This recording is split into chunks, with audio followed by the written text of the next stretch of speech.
¿Cuáles son las vías de administración que conocen? Sonda nasogástrica, gastrostomía y Generalmente lo que nosotros a veces sucede es que conocemos las vías de administración que más utilizamos, ¿no? Entonces, y eso me pasa a mí, por ejemplo, cuando trabajo con adultos. Porque se puede decir que yo no conocía el famoso drenaje rectal, ¿sí? El que se utiliza cuando las personas están con gastroenteritis, con diarrea y con gases y eso, no la conocía, la conocí cuando trabajé recién con adultos, ¿sí? Que es, digamos, una sonda para descomprimir y también para, sí, para evitar, digamos, la inflamación gástrica. Entonces, por eso lo que sucede es que a veces las vías de administración en pediatría y en neonatología, yo siempre hablo de las dos porque a veces nos vamos a encontrar situaciones en que tenemos que atender a neonatos porque no hay otro, ¿sí? Porque ahí no le podemos decir, no, señor, mire que acá es hasta a partir de los 30 días, no. Si viene el chico grave, le tenemos que brindar atención, no importa la edad que tenga. ¿Se entiende? Entonces, en neonatología y pediatría hay muchas vías de administración y yo voy a tratar de mencionarles, digamos, para qué se utilizan, en qué casos se usan. Y los usos son múltiples, a veces son usos que por ahí nosotros conocemos esa vía, pero nunca la usamos para eso. ¿Sí? Y quiero hablar, por ejemplo, de la intramuscular. En el caso de los niños, digamos, lo intramuscular es algo bastante complejo. Primero porque el chico no se va a dar vuelta y se va a quedar quietito como una estatua para que nosotros le pongamos la intramuscular. Eso no va a pasar, ¿sí? No va a suceder. Y tenemos dos opciones. Yo voy a hablar en dos situaciones, ¿no? Yo, por ejemplo, en el Hospital Ramos Mejía somos 4 enfermeros, 5 con la jefa, ¿no? En el turno. Y atendemos un público reducido. Ahora, por la pandemia todo es COVID, ¿no? Entonces se atiende más hisopado y otras cosas. No tanta urgencia, ¿sí? Entonces ahí, si yo tengo que poner una intramuscular a alguien, llamo a mi compañero y le digo, me ayuda, me lo sostenés mientras yo le pongo la inyección, que es lo que se suele hacer, ¿no?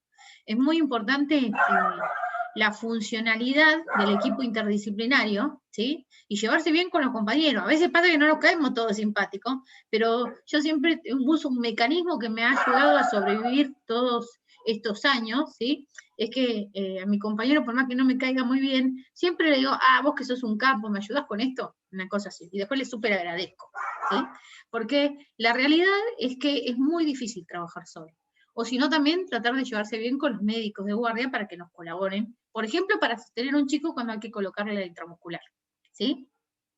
O muchas veces, si no tenemos esta posibilidad, porque hay muchos niños y están todos divididos dándole atención a alguien, ¿sí? Lo que podemos hacer es pedirle colaboración a la mamá. Yo, como le digo, tengo esta situación en Ramos Mejía que somos un montón, somos 5 enfermeros, ¿sí? Con un afluente chico de urgencias grandes del COVID por la pandemia, ¿no? Y después mi otra situación en el otro hospital es que soy la única enfermera de pediatría, ¿sí? Y están los médicos, pero los médicos están atendiendo en guardia y bueno, yo estoy atendiendo a lo que ellos me van mandando, ¿sí? Y si hay urgencia, estamos todos ahí. Entonces, muchas veces como ellos están atendiendo y yo estoy sola y no tengo compañera, que a veces si pasa alguien de otro sector le pido ayuda, pero no es lo que corresponde por el tema de las infecciones cruzadas en la actualidad, ¿sí? Lo que tengo que usar son alternativas, ¿no? Y una de las alternativas que yo utilizo, como por ejemplo, para colocar una intramuscular, ¿sí? Es o me ayuda la mamá, o me lo sostiene un compañero si tengo suerte, o utilizo las sabanitas. Yo uso saleras, ¿sí? Y le explico a la mamá, le pregunto, ¿va a colaborar? ¿Sabés?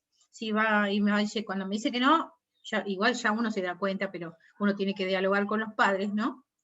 Y entonces digo, ¿te molesta si utilizo una sabanita para contenerlo? Es para que él no se lastime y todo lo demás. Entonces yo le hago como una especie de envoltorio tipo panqueque, ¿sí? Entonces yo siempre los cargo a los chicos también porque les hablo y les digo, bueno, ahora te voy a transformar en un canelón, así, ¿viste? Y te ponemos en modo canelón. Y bueno, y le explico, siempre hay que explicarle, por más que el chico no hable bien todavía, hay que explicarle, ¿sí? Con palabras sencillas, mira, tenemos que hacer eso para que te cures, ¿sí? O le explicamos cómo va a ser.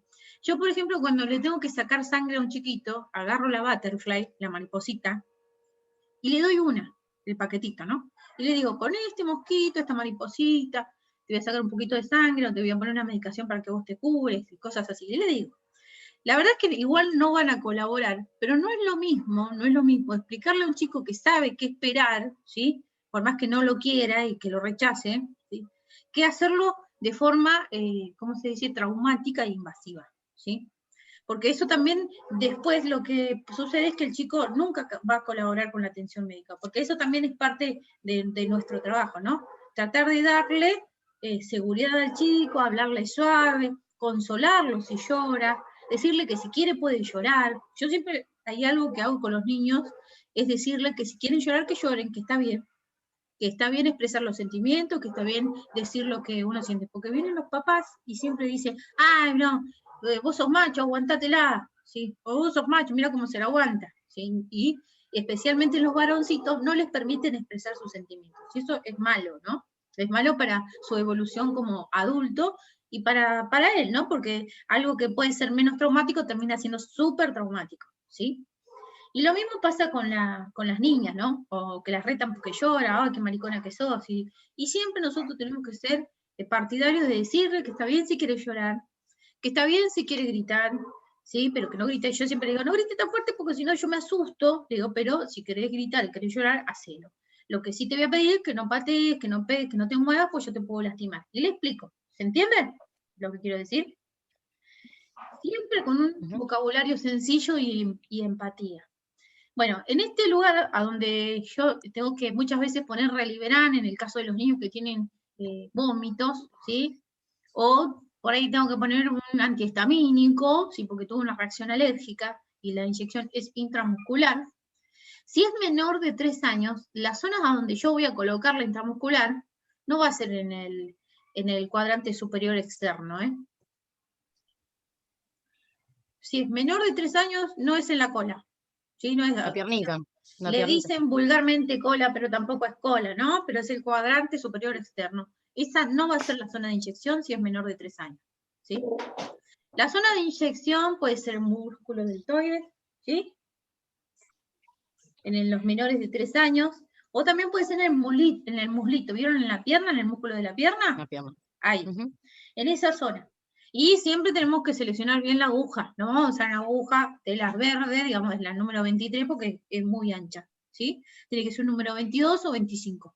Y vamos viendo también, midiendo la profundidad, ¿no? También hay que mirar las características del niño, si es gordito, si es flaquito, ¿sí?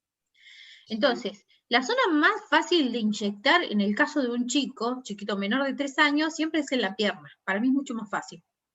Porque ni siquiera necesito tanta colaboración. Le digo a la mamá que le sostenga los bracitos, ¿sí? Y que lo contenga del tórax para arriba, y yo apoyo mi brazo sin aplastarlo, ¿no? Conteniéndolo sobre la pelvis y, digamos, inmovilizando las piernas en esta zona. Yo siempre hago esto, ¿sí? Y los inmovilizo. Y con este mismo brazo lo inmovilizo y ahí mido, desinfecto, inyecto, ¿sí? En la pierna. Entonces, es más práctico. Si quieren, después les voy a mandar un videito de cómo es la técnica cuando lo vuelva a hacer, ¿sí? Más práctico y es menos invasivo para el niño.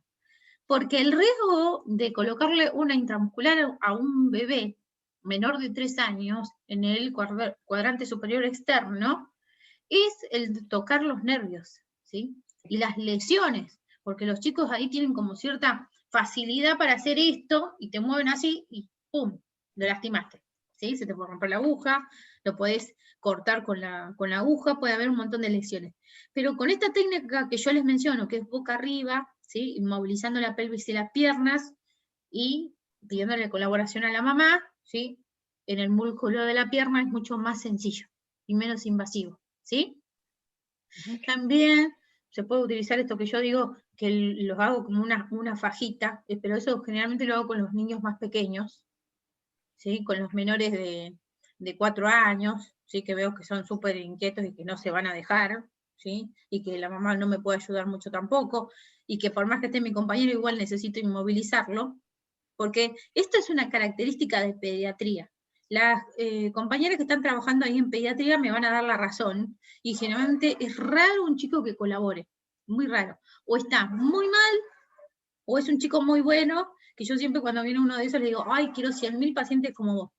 Sí, lo felicito y le hago caravana, porque me dio menos trabajo. Pero acá la compañera de Río Negro, ¿dónde está? A ver, En pediatría. en Sí. pediatría, decime. ¿No es así? La vida Sí, de... es tal cual. Es Así tal tal cual. cual. Sí, A es veces así. luchamos con los niños y a veces luchamos con los padres. Sí, sí, tal cual. Y yo siempre le digo a los papás que si van a calabrar se pueden quedar todo lo que quieran, pero si se descomponen o se ponen a gritar y se ponen nerviosos, que es preferible que salgan. Es así. Entonces les damos a elegir, ¿no? Porque muchas veces en una situación que por ahí es una tontería, tenemos un padre que nos complica la existencia, ¿sí? Entonces, Y te da más trabajo el padre que el hijo después. exacto. Entonces, lo que nosotros hacemos, bueno, decirle si alguien quiere entrar, alguien que esté, que lo acompañe y que quiera estar y que se anime, que a veces eso también es una solución, porque la idea es que el chico se sienta bien, que se sienta contenido, ¿no? Mientras hacemos la maniobra. Por eso, siempre nosotros utilizamos diferentes mecanismos. ¿Por qué hablo de esto? Porque justamente el proceder con un niño no es lo mismo que con un adulto, no es lo mismo. Generalmente el adulto le va a decir, bueno, quédese quietito, ahí respire profundo, el pinchazo al chico no le podemos decir respirar profundo porque le hacemos eso, le ponemos un aviso que lo vamos a pinchar y nos saca el brazo, ¿sí? Y es mucho más complicado. Entonces, les cuento esto porque quiero que se den una idea de lo difícil que es proceder con un niño. ¿Sí? Con esto no los quiero desalentar, sino lo que quiero decir es que empiecen a ver, digamos, muchas herramientas, pero principalmente la empatía, ¿sí? Principalmente la empatía. El chico tiene derecho a llorar, tiene derecho a enojarse, tiene derecho a decirnos malas palabras, porque muchas veces nos dicen malas palabras. ¿Sí? A mí sí, la cantidad, a mí generalmente cuando me insulta un niño me río, porque digo, bueno, pobrecito, se defiende como puede, ¿no? Entonces, no me molesta. Ay, si me insulta un adulto y ya no se lo tolero, llamo a la policía. ¿Sí? Pero es diferente. Bueno, y continuando con esto de las vías de administración, ¿sí? Vías de administración, existen un montón de dispositivos que sirven para administrar fármacos. Una de ellas es esta primera. Primero tenemos que saber diferenciar lo básico que nosotros ya conocemos, que es enteral y que es parenteral. ¿Sí? Enteral es todo lo que va por gastro, ¿sí? Puede ser orogástrico, nasogástrico, ¿sí? Puede ser por botón gástrico. Y ahora quiero que veamos ese tipo de vías de administración y diferentes alternativas. Bueno, acá tenemos una que es la por vía enteral, como ya dijimos, ¿sí? Que es la sonda nasogástrica. Sonda nasogástrica. Existen múltiples cantidades que después en otro video, yo por ahora no tengo los materiales porque lo dejé en el hospital, y hasta que no me levanten el aislamiento no puedo buscarlos, ¿sí? Existen múltiples diferentes tipos de sondas que se utilizan, se puede utilizar como nasogástrica y orogástrica. El calibre de la sonda va a ser según la edad del niño, ¿sí? Y también muchas veces va a ser según el tamaño del niño, eso también. Y también según las necesidades del niño, ¿para qué lo vamos a utilizar? Acá tenemos la sonda nasogástrica. Nasogástrica se coloca a partir de los 30 días. Antes de los 30 días, el bebé tiene que utilizar sonda orogástrica, nunca nasogástrica, ¿sí? O por boca. Sí, por boquita. Entonces, en este caso, eso es un dato importante. Mayor de 30 días en adelante es nasogástrica, ¿sí? Es nasogástrica. ¿Cómo se coloca la sonda? Con la misma técnica que se le coloca al adulto, ¿sí? La diferencia, acá hay una diferencia importante, y que esto lo voy a mencionar porque lo he visto que en muchos lugares utilizan lidocaína en los niños. No se utiliza lidocaína en los niños. No se utiliza tampoco solución como vaselina, eso no, ¿sí? Ninguna solución de esas características porque lesiona las mucosas, ¿sí? Y también elimina la absorción, porque las mucosas sirven también, además de secretar, absorben, ¿sí? Y si nosotros le ponemos una sustancia aceitosa, esa función desaparece, ¿sí? Hasta que desaparezca o se absorba este fármaco. Entonces, ¿cómo se coloca una sonda nasográfica en un niño? Sí, lo mojamos con agua destilada, apenitas, ¿sí? Pero eso para que no para que no lesione, o sea, no cargarla de agua, sino mojarla a penitas, ¿sí? Como que entre mojadita, es como una mini lubricación, ¿sí? Y se coloca por la narina. No tiene que gotear, no tiene que estar empapado ni nada. Esa es una forma. La otra forma, que generalmente es la que más se utiliza, es seca, ¿sí? Se coloca seca. La técnica, ¿cómo va a ser? Con guantes, ¿sí? Obviamente lavado de mano, utilización del equipo de protección, ahora en pandemia, ¿sí? La máscara, las antiparras, el N95 y el barbijo quirúrgico, todo eso, cuando hacemos un procedimiento de estas características, especialmente en la guardia, cuando el chico no sabemos si es negativo o es positivo, ¿sí? Entonces, con guantes, con doble guante, colocamos la sonda. Antes de esto, ¿qué tendríamos que hacer? Cuéntenme ustedes. Antes de Hacer la colocación. medición. Medir, exactamente. De la punta de la nariz, ¿sí? Hasta el lóbulo de la oreja. Sí, hasta el lóbulo de la oreja. Y cuando digo punta de la nariz, va a haber un extremo que va a tener como perforaciones. En alguna sonda tiene perforación. Eso tiene que quedar externo a la nariz, ¿eh? Por fuera. En el caso de las sondas que tienen una sola perforación, que son generalmente las sondas más chiquititas, en ese caso sí, desde la punta de la nariz, lóbulo de la oreja, apéndice sifoides o el final del esternón, ¿sí? Medimos hasta ahí y introducimos la sondita. Que nosotros, ¿cuáles? Las comprobaciones ya las saben, ¿sí? Que es, por ejemplo, el vasito de agua para saber si hace burbuja, quiere decir que nos fuimos al pulmón, ¿sí? Si el chico tose y se pone así como cianótico y no para de toser, también podemos haber ido al pulmón, ¿sí? Si vemos presencia de líquido gástrico, que nos fuimos al estómago, estamos en el lugar correcto, ¿sí? Que eso lo podemos comprobar con la aspiración. Y la otra forma es probando, ¿sí? Con las ocultaciones, la otra, ¿sí? Con el estetoscopio, apoyando en el apéndice sifoides y enviando aire, ¿sí? Y el aire que vamos a nosotros enviar a través del extremo de la jeringa, ¿sí? A través de este extremo, tiene que ser según el tamaño del niño. Que eso es algo que tienen que tener cuidado, porque si yo tengo un bebé de 2 semanas, ¿sí? Y lo insuflo con 20 mililitros de aire, le estoy haciendo el estómago así, o sea, si tiene dificultad respiratoria se le voy a complicar, porque el abdomen va a estar distendido y va a estar presionando la parte del diafragma. ¿Se entiende? Entonces, es muy importante también no mandarle 10 toneladas de aire, porque si no lo estamos complicando aún más. Entonces, la medición lo vamos a hacer en el caso de los bebés pequeños con 1 centímetro, ¿sí? Y vamos a ocultar si está en el lugar indicado. Y bueno, después está la fijación, que esta es una técnica de fijación nasal, ¿sí? Que para mí es una de las más adecuadas. Ahora, esta técnica de administración que ustedes vieron, que es con el extremo de la jeringa, que siempre nosotros lo primero que tenemos que hacer es comprobar la permeabilidad. Tomamos la guardia, agarramos el estetoscopio y probamos que esté en el lugar indicado la sonda nasogástrica o bologástrica, ¿sí? Porque en el transcurso de los días se pudo haber desplazado. Y lo ideal sería que nosotros tengamos idea de cuántos centímetros ingresó o nos sobró, ¿sí? Todo eso, ¿para qué? Para que si se desplazó no broncoaspiremos al chico, ¿sí? Para evitar que el chico se broncoaspire. Entonces es muy importante la comprobación. Y después podemos administrar los fármacos por una técnica que se llama gavage, que es esta, ¿sí? Gavage. Se escribe gavage, ¿sí? ¿Qué es? En este caso nosotros cargamos el fármaco y no lo empujamos con el émbolo de la jeringa, porque si nosotros le damos mucha presión de infusión abdominal, el chico va a vomitar, ¿sí? Y también se puede llegar a broncoaspirar o va a vomitar y no va a recibir el fármaco que necesita. ¿Se entiende? Entonces, lo mejor siempre es la técnica de gavage. ¿A cuántos centímetros del nivel del estómago tiene que ser esto? Tiene que ser más o menos a 15 centímetros, ¿sí? Y puede ser un poquito menos, según. Si vemos que va muy rápido, bajamos un poquitito la altura para que vaya más despacito, ¿sí? Esto es sobre la técnica de administración en gavage. Bueno, después tenemos con esta misma técnica de gavage podemos utilizar los botones gástricos, que son estos, ¿sí? Estos van directamente al estómago, ¿sí? Se puede utilizar para administrar fármacos y para alimentación, lo mismo que esta, ¿sí? También sirve para nutrición.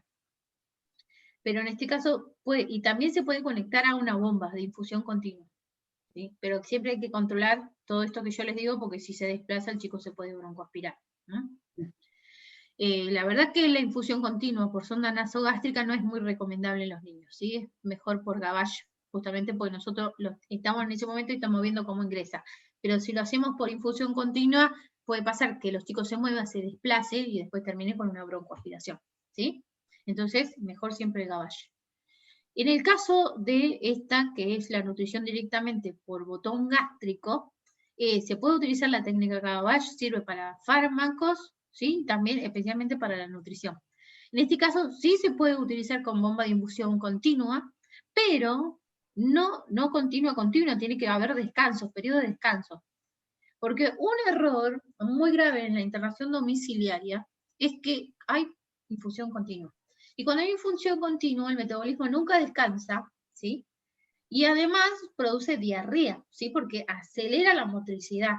Entonces, la nutrición debería ser, por ejemplo, 4 horas de infusión, 1 hora de descanso, ¿sí? Y después otra vez 4 horas de infusión o 3, según las necesidades del niño. Según las necesidades. Entonces, en este caso sí se les recomienda la infusión continua, ¿sí? O también se puede utilizar la técnica de alimentación por gavage. Muy importante también vigilar el volumen de infusión, en el caso de infusión continua, el que va directamente al estómago, ¿sí? Porque también puede provocar distensión abdominal, puede provocar vómitos, diarrea y un montón de otras complicaciones, ¿sí? Porque de nada sirve que lo alimentemos a la fuerza si después va a vomitar o va a tener diarrea, ¿sí? Todo eso se pierde. Entonces, importante ese cuidado. Una vez terminada la alimentación o la administración del fármaco, siempre la sondita se lava, ¿sí? ¿Con qué se lava? Con poco volumen también, hay que tener en cuenta eso de los volúmenes, ¿sí? O si lo utilizamos, lo contabilizamos como el volumen de líquido que ingirió el chico, también, eso es importante. Porque hay algo que en el control domiciliario y también las internaciones se controla todos los líquidos que ingresan y más si son bebés chiquititos, ¿sí? Entonces, se lava la sondita con un volumen determinado de agua, ¿sí? Para también permeabilizar el botón gástrico. Existen un montón de botones gástricos de diferentes marcas y características, con balón, sin balón, ¿sí? De silicona y demás. Que eso creo que aparece acá más adelante. ¿Ven bien las diapositivas? Creo que nos queda poco tiempo. Pero igual cualquier cosa me vuelvo a conectar, así no los dejo colgados con algunas cositas, ¿sí?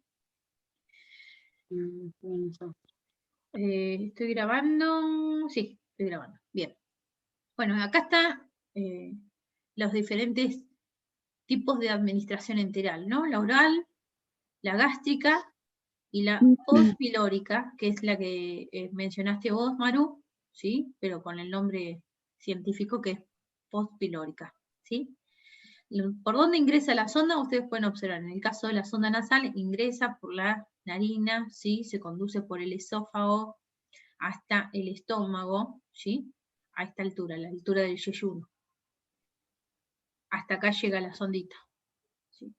Por eso es muy importante cuidar que no se desplace, porque si supongamos que la sonda subió hasta acá, ¿no? Por acá. Y que queda, que fluye los líquidos acá, entre las vías respiratorias superiores y la glotis. Es re peligroso eso para el chico, porque mientras está respirando puede ingresar líquido a los pulmones, ¿sí? Y si va con un flujo bastante elevado, el chico se ahoga, se broncoaspira y se muere. Entonces es muy importante siempre la comprobación de la sonda. Bueno, ¿en qué casos se utilizan las sondas? Ya les dije, ¿no? Administración de fármacos, les dije nutrición. Pero también se utiliza en el caso de los lavados gástricos, ¿sí? En el caso del lavado gástrico, nosotros podemos llegar a utilizar la sonda, ¿sí? ¿En qué otro caso también podemos llegar a utilizar la sonda? En el caso de que haya dificultad respiratoria. Cuando sí, la frecuencia respiratoria del chico es superior a 60, según la edad, ¿sí? Y si es más grande, si es superior a 40, y después eso lo vamos a ir viendo con el tema de los parámetros vitales, ¿sí? En ese caso se coloca sonda o nasogástrica, en el chico, en el caso de los mayores de 30 días, ¿sí? para descomprimir, ¿sí? Especialmente en los niños que recibieron oxigenoterapia o están recibiendo oxigenoterapia o hubo que reanimarlos y se los ambució, ¿sí? Se los bolseó. En este caso se coloca sonda nasogástrica para descomprimir, ¿sí? Y también en el caso de, por ejemplo, de enfermedades gastrointestinales que producen, digamos, la creación de gases o de mucho fluido gástrico que produce distensión, ¿sí? En ese caso también se coloca sonda nasogástrica para descomprimir. ¿Por qué para descomprimir? Porque en el caso de la oxigenoterapia, si se va al estómago, si se va al abdomen, ¿sí? Lo que ocurre es que presiona la parte inferior de los pulmones a donde está localizado el diafragma, ¿sí? Nosotros, como ustedes ya saben, en el diafragma tenemos una reserva de aire y oxígeno, ¿no? Porque cuando respiramos no es que eliminamos todo el oxígeno y el dióxido de carbono que tenemos, sino que queda levemente inflado el pulmón en la zona del diafragma donde nosotros tenemos como una reserva. ¿Esa reserva para qué? Para que el pulmón no se colapse en el momento de la expiración, ¿sí? Es para eso. Entonces, si el estómago, el abdomen o los intestinos llenos de aire, ¿sí? Se llena, comprime la zona del diafragma y si hay dificultad respiratoria es aún peor, ¿sí? Se le quita espacio de expansión a los pulmones. Entonces, por eso es muy importante la descompresión abdominal. ¿Queda claro? Bueno, entonces, eso, digamos, en este caso también se utiliza la sonda para esto, para la descompresión abdominal, ¿sí? Bueno, después en nutrición se utilizan los chicos que tienen algún tipo de dificultad de carácter neurológico, congénito, ¿sí? O porque tuvieron algún accidente, o por una cuestión de maduración, o muchas veces por una cuestión terapéutica, en caso de cuando también están las chicas que no ingieren ningún tipo de alimento porque tienen anorexia, bulimia, y eso sí se puede llegar a utilizar. Y siempre nasogástrica, ¿sí? Siempre nasogástrica. Bien. ¿Alguna duda con respecto a esto?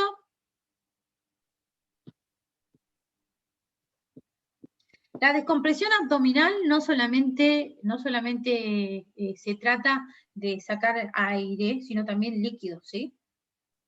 En el caso muchas veces de los bebés cuando tienen intolerancia gástrica, producto de la hipoxia, porque cuando hay hipoxia en un chiquito, lo último que se oxigena son los intestinos, ¿sí? Entonces, a veces ocurre que esto produce lesiones en la mucosa que hace que procreen más secreciones, ¿sí? Entonces, el chico tiene problemas de tolerancia, empieza a comer y vomita. Entonces, muchas veces, en el caso de los bebés, para eliminar estos fluidos, ¿sí? Los evacuamos a través de la sonda nasogástrica. Lo mismo para el lavado gástrico, ¿sí? Que eso lo vamos a ver más adelante cuando tratemos el tema. Y bueno, y hablando de nutrición, acá tenemos los diferentes tipos de botones, que esto quería que vean, ¿sí? Porque yo me acuerdo que la primera vez que trabajé en un domicilio me encontré con uno como este, ¿sí? Que tiene el balón insuflable y no sabía qué hacer, ¿sí? Porque los que yo conocía eran como este.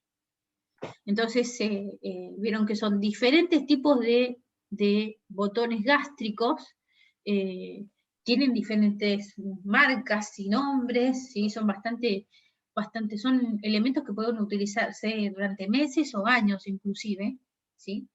Según eso se va viendo, se va variando según las necesidades y cómo va creciendo el niño. Entonces, acá tenemos este Mickey, ¿sí? Que es de silicona, ¿sí? Y acá también se insufla, pero se insufla en la parte superior, ¿sí? Con poquito de agua destilada. En este caso, para insuflar estos balones se utiliza agua destilada, ¿sí? No aire, porque se puede pinchar ¿sí? Tampoco solución fisiológica, agua destilada, porque la solución fisiológica se cristaliza, ¿sí? Cristaliza. Y después se rompe el baloncito, ¿sí? Y también hay que cerciorarse el tema del volumen, ¿no? Porque no hay que poner ni tanto ni tampoco poquito, ¿sí? Porque si ponemos mucho, a veces lo que puede suceder es que comprime los tejidos y los necrose y produzca lesiones, ¿sí? Y si ponemos poco, lo que va a suceder también es que va a haber fugas, ¿sí? Fugas de líquido intestinal o de alimento y demás. Bueno. Ahora se me está por cortar. Si se corta, les mando de nuevo un link para ver, seguir con este tema, ¿sí? Bueno. Bueno, y después tenemos el otro que tiene un balón más grande, ¿sí? Que funciona con otro tipo de sellado, ¿sí? Que justamente con esto lleva más aire, perdón, más agua destilada, ¿sí? Y lo ideal, lo que nosotros tenemos que hacer por ahí es cada tanto verificar la cantidad de líquido que hay, ¿sí? Y si vemos que el agua está media turbia, media fea, la cambiamos también. Eso podemos hacer, porque a veces con el tiempo se pone como turbia. Y para evitar infecciones y demás, a veces es mejor cambiarlo. Después, este dispositivo, que es la sonda P, va conectada a estos botones gástricos, ¿sí? Y también se deben lavar y desinfectar y esterilizar cada 24 horas. Lo ideal es que todos los dispositivos para la alimentación, si no tenemos desechables, es hervirlos cada 24 horas. En el caso de la internación, bueno, ahí se hierve, pero si está en una institución se esteriliza, ¿sí? Y se cambia cada 24 horas. Bueno, acá tenemos más sobre los diferentes tipos de sondas y alimentos, y estamos hablando de acá de la pus pirórica, ¿sí? Que generalmente se conecta a través de también una especie de botoncito, ¿sí? Y muchas veces también se utilizan tipos de sonda en la zona del ilio que se introducen para la nutrición, ¿sí? Que a la reversa, que si fuera para la excreción intestinal. Entonces, estos son diferentes tipos de sondas que también se pueden utilizar para administrar fármacos y también se pueden utilizar para la nutrición.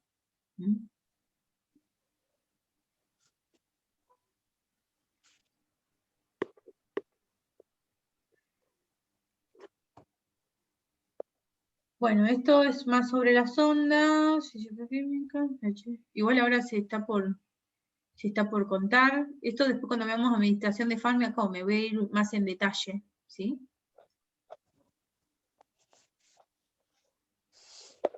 Y me quiero ir para la administración enteral, ¿sí?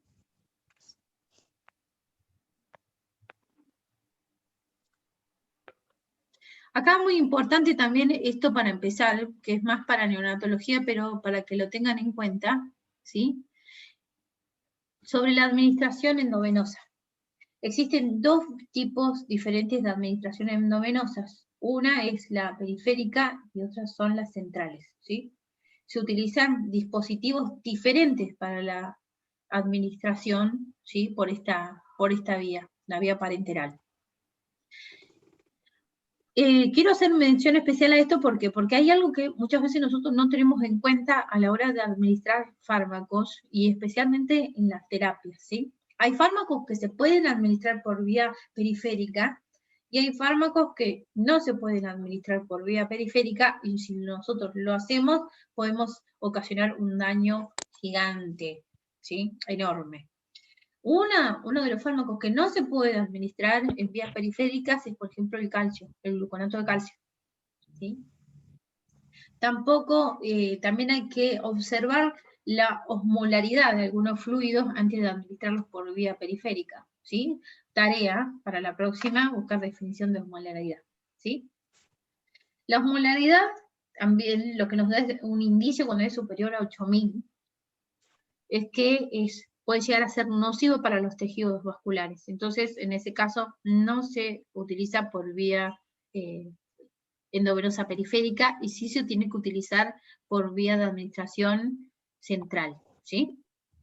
Entonces, es importante, digamos, conocer los fármacos que sí se pueden administrar por vía central y cuáles no se pueden administrar, ¿sí? Y también tratar de cuidar los accesos vasculares de los niños, porque a veces la mala dilución provoca flebitis química, lesiones, y después es re difícil colocarle un acceso venoso a un chico chiquito, y nosotros no cuidamos esa vía, ¿sí? Tratamos de que una vía dure más de 72 horas o hasta 72 horas, ¿sí? Si podemos cambiársela, se la cambiamos, pero nunca la retiramos antes de haber colocado una, ¿no? Porque después resulta que se nos complicó y no podemos. y nos vamos a quedar con la vía vieja, ¿sí? Y la vamos a cuidar como obra porque es la vía que tenemos, ¿sí? En el caso del pediátrico. Pero la recomendación es que se cambie cada 72 horas. Y cuando digo de cuidado de accesos, es, por ejemplo, hacer las diluciones correctas. La ranitidina en el niño no se pasa pura, jamás de los jamases, ¿sí? En el adulto tampoco se debería pasar pura. Pero yo a veces veo que algunos le mandan cuando puro, ¿sí? Por vía endovenosa. Además de que es súper irritante, que seguramente esa vía nos va a durar poco y nada, ¿sí? También le podemos ocasionar un infarto al niño. ¿Por qué? Porque una de las características de la ranitidina es que es se puede decir, reduce los movimientos peristálticos, ¿sí? Reduce la producción de potasio, ¿sí? Y, o sea que lo que ocurre es que el chico puede tener un infarto, si es muy sensible a ese fármaco. Entonces, nosotros cómo debemos administrar, bien diluido y en un tiempo de infusión. Con esas cosas hay que tener mucho cuidado, ¿sí? Y también lo mismo sucede con la administración de la dipirona, ¿sí? Del diclofenac, de la dexametasona, de la hidrocortisona y de un montón de otros fármacos que hay que tener cuidado en la forma de diluirlos y de administrarlos por la vía endovenosa. Bueno, se va a cortar, ¿eh? Así que ahora les mando un link para despedirlos y cerrar este tema y después continuamos. Continuamos la semana que viene, quiero decir. ¿Sí? Bueno.